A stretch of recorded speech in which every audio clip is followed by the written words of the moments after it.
सालों पहले ही घंटाघर में टिंकू चिड़िया अपने माता पिता और 5 भाइयों के साथ रहती थी। टिंकू चिड़िया छोटी सी थी।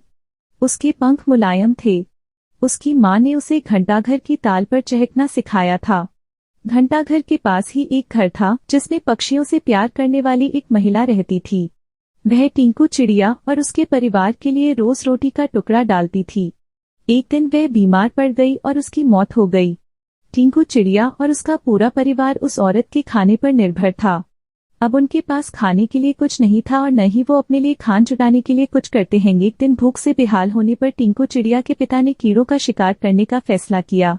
काफी मेहनत करने के बाद उन्हें 3 कीड़े मिले जो परिवार के लिए काफी नहीं थे। वे 8 लोग थे, इसलिए उन्होंने टिंकू और उसके 2 छोटे भाइयों को खिलाने के लिए कीड़े साइड में रख दिए।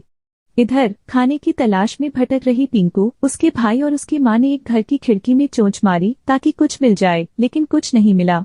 उल्टा घर के मालिक ने उन पर राख फेंक दी जिससे तीनों भूरे रंग के हो गए। उधर काफी तलाश करने के बाद टिंकू के पिता को एक ऐसी जगह मिली जहां काफी संख्या में कीड़े थे। उनके कई दिनों के खाने का इंतजाम हो चुका था। वह जब खुशी खुशी घर पहुंचा तो वहां कोई नहीं मिला। वह परेशान हो गया। तभी टिंकू चिड़िया, उसका भाई और माँ वापस लौटे तो पिता उन्हें पहचान नहीं पाए और गुस्से में उन्होंने सबको भगा दिया।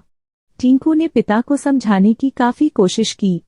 उसने बार बार बताया कि किसी ने उनके ऊपर रंग फेंका है, लेकिन टिंकू के हाथ असफलता ही लगी। उसकी माँ और भाई भी निराश हो गए, लेकिन टिंकू ने हार नहीं मानी।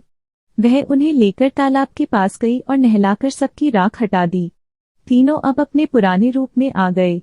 अब टिंकू के पिता ने भी उन्हें पहचान लिया और माफी मांगी। अब सब मिलकर खुशी खुशी एक साथ रहने लगे। उनके पास खाने की भी कमी नहीं थी। कहानी से सीख: कभी भी किसी पर पूरी तरह निर्भर नहीं रहना चाहिए।